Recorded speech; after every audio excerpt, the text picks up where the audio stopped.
Hey everyone, today we're looking at the selective preparation power reading test number 6. Let's get into it. So this first text is your closed passage where we have 4 blank spaces and we will have some options to complete those blank spaces. Now we've done a few of these closed passage questions already in previous videos, so you should know how to do these pretty well now. This one is called I Was There by Vanna Walsh.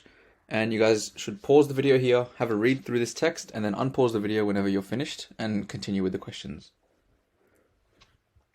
So these are the options now for each of those blank spaces. And let's go to question 1. So this first blank space is in the very first paragraph of this text. And the very first paragraph in a text is usually going to be the introduction. So talking about what exactly this text is about. Now if you read a little bit before and after this blank space, it says, as Halley's Comet passed through the night sky, amateur astronomer Mark Sampson was one of the first in Australia to witness its fiery tail. Then we have the space. They are born in an area of space outside the solar system and float around. Okay, so far we know it's related to space and it's about Halley's Comet. Okay, Halley's Comet, which is just a comet that floats in space and it comes, around towards Earth and you can see it sometimes and things like that. So it's introducing Halley's Comet. Now, based on this information, A would be your best answer here because it's defining what exactly a comet is. It says, traditionally, comets are called dirty snowballs. They are made mainly of ice but contain other materials as well. So talking about what exactly is a comet, which would work well in your introductory paragraph. Now, B is talking about when the comet would arrive, but later on you see that it talks about the time when the comet is and when it's arriving, things like that. So this wouldn't work the best in the first paragraph.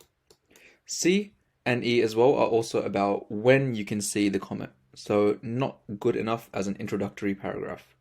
So C and E are out as well, and A is your answer. Now, question 2.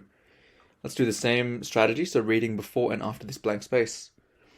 Comet Halley has been going around the Earth since before Christ, and its apparition has been recorded many times. Blank space. Halley was visible for about 6 months, and it was best in March and April. We went up to the country because when you get away from the city's open light pollution, you get a much clearer sky. Now let's try each of these options. Let's try B over here. Halley predicted that the comet would appear in 1758. It appeared as predicted on the 25th of December 1758 and was then named Halley's Comet in 1759. Okay, so this does work in talking about when the comet is arriving and when it's coming, and it's saying that it came in 1758, but we don't know who Halley is yet. Right? It says Halley predicted that the comet would appear, but nowhere in this text yet have we introduced who Halley is, who this person is. Okay? So B wouldn't work because before we use B, we need something to introduce who Halley is. And then if you skip ahead a little bit, you see option F. It says Edmund Halley, an English astronomer, calculated its orbit and predicted that it was going to come back every 76 years. Halley was visible for about 6 months and it was best in March and April. So F would be your best answer here, because we're introducing Halley now. Edmund Halley, an English astronomer. So this is actually the guy that found out about this comet. So F is your best answer here. Now, moving on to the next question. Question 3. So as we see, A has been crossed out because we've already used that in a previous question. So now it's just B, D, and E. Now let's read around blank space 3. In April, when it was meant to be at its best, it diminished somewhat. At the time, it was among the Milky Way, so it wasn't quite as apparent as a lot of the public were expecting it to be. Okay, so this is saying in April, the comet wasn't as visible as everyone thought it would be. Okay, so they couldn't really see it that well. So let's try option B now. Halley predicted that the comet would appear in 1758, but this is talking about April, which means it's last year April, whenever this text was written, so much more recently than 1758. So we're not talking about this one. D, the next time we will see the comet will be sometime in 2061. In April, when it was meant to be at its best, it diminished somewhat. So this one is talking about in the past, in April. But this one is talking about, the future, so when you will see the comet next. So this one doesn't really work that well either. And now let's try E. Binoculars, by the way, are better for viewing the comet than telescopes. In April, when it was meant to be at its best, it diminished somewhat. At the time, it was among the Milky Way, so it wasn't quite as apparent as a lot of the public were expecting it to be.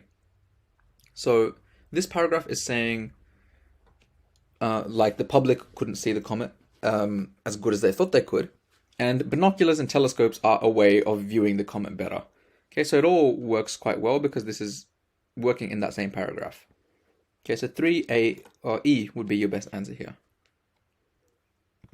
Now, question 4, the final one for this closed passage. We've already used E and F, so it's just between B and C over here. Now, unlike what a lot of people think, comets don't sweep across the sky, but move very gradually. Okay, so this line so far is talking about the movement of the comet and how it looks when you actually look at it up in the night sky. In a lot of movies and things like that, sometimes you see shooting stars, flying across the sky. But this is saying that comets, they don't sweep across the sky, but move very gradually, so you slowly see them moving, rather than them zooming by in the sky. Okay, so if that's our topic here, B is completely irrelevant. This is talking about the time when the comet shows up, right, in 1758. So B, it seems like this wouldn't be any use in this paragraph over here. And then all we have left is C, and it says you could see it night by night, slightly changing its position in the sky compared to the background stars. So this option is describing how the comet looks. It slightly changes its position in the sky, just slowly moves around the sky, which is exactly what we're talking about over here. Okay, so 4C would be your best answer. Now, moving on to the next text, which is a poem, and you should read this poem first before you actually move on. But question 5 right now is, what is the intention of this poem? Now, the intention of the poem means, why was it written? What does this person want the reader to think as they read this poem? Okay, so let's just read a little bit so we can get an idea of what it's about.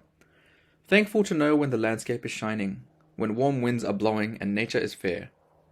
Thankful to find that your smile is still glowing. Thankful to know that your music is there. Okay, now we see as I was reading this, that this word thankful is repeated so many times. Thankful to know when the landscape is shining. Thankful to find. Thankful to know. And then if you skip ahead, thankful to know again. Thankful, thankful, thankful. So the word thankful means that you're grateful, you're thankful, you're happy about the things that you have. You're content and you're satisfied. So it seems like because this is repeated a lot throughout the poem, that's what the poet wants us to think. Okay, that's what the poet is trying to get across to us, that you should be thankful. Okay, so A, our option now, is being grateful for the things we own. Okay, this one seems quite good because it's grateful and thankful are pretty much the same thing. So we'll keep this in mind. Being pleased you live in Australia. Not really, because we don't know this is in Australia, first of all. We can't say that for sure. There's nothing around here that tells us it's in Australia specifically. C, appreciating our natural surroundings. It does say when the landscape is shining, so this would be an example of your natural surroundings, but your smile still glowing and music and things like that aren't natural surroundings. So C would not be an answer. And D, we have appreciating what we've got.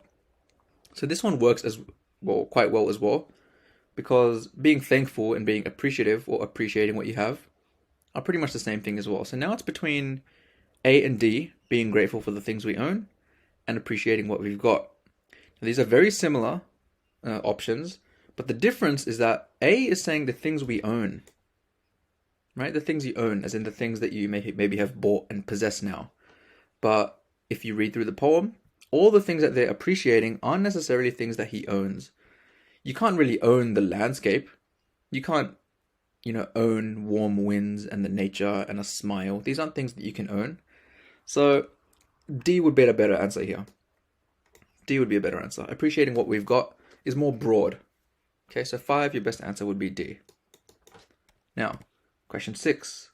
What meaning could best be given to the word surges in verse 3? So this is verse 1, verse 2, verse 3. Surges is over here. Now let's read this stanza, or this verse.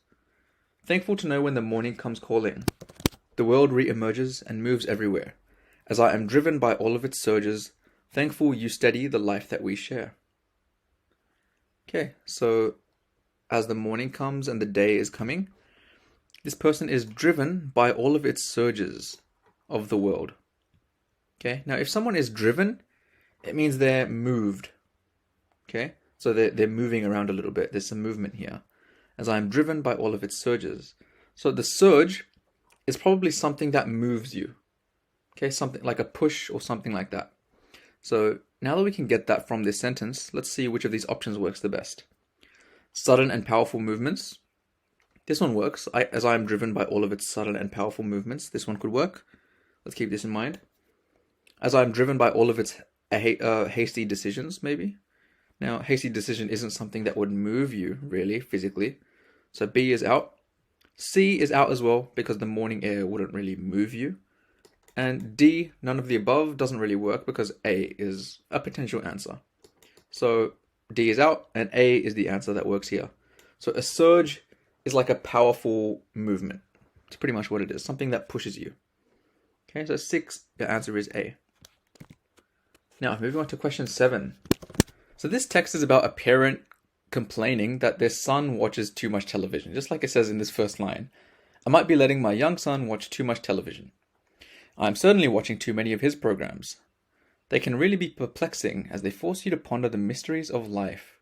And then he or she goes on to talk about the different TV shows that she's watching and that her young son is watching. So they have Franklin with the turtle. They have The Little Bear, that TV show. Then they have Pluto and Goofy. So this is, Mickey Mouse. And then we have some Disney stuff. And we have Elmo as well. So stuff from Sesame Street. Okay, so there's a few different cartoons that this person is talking about here. Now, question 7 is asking, the author is implying what? A, that there's a TV mouse that should speak more clearly. B, TV mice should not wear good clothes. C, bears can really speak more clearly than mice. Or D, watching television is better than playing outdoors. What does this person think? Now, throughout this text, they're kind of talking bad about television and saying that the TV shows are pretty weird. So D is probably not your answer here. They wouldn't say that watching television is better. So now it's about the TV mice, and what it means by TV mouse is Mickey Mouse, really. That's who this person is referring to. So now let's look at this sentence or this paragraph at the end, and let's see what it's saying. I think we'll turn off the TV and go out for a walk. Maybe we'll run into that mouse who dresses well, but certainly doesn't speak as clearly as the average bear. Okay, so this is talking about Mickey Mouse, because he dresses well, but certainly doesn't speak as clearly as the average bear. So it's saying this mouse doesn't speak clearly, pretty much. So now that we know that that's what this person thinks about Mickey Mouse and this TV mouse, let's see these options again. There's a TV mouse that should speak more clearly. That's pretty much what it's saying here, because the mouse doesn't dress or doesn't speak as clearly.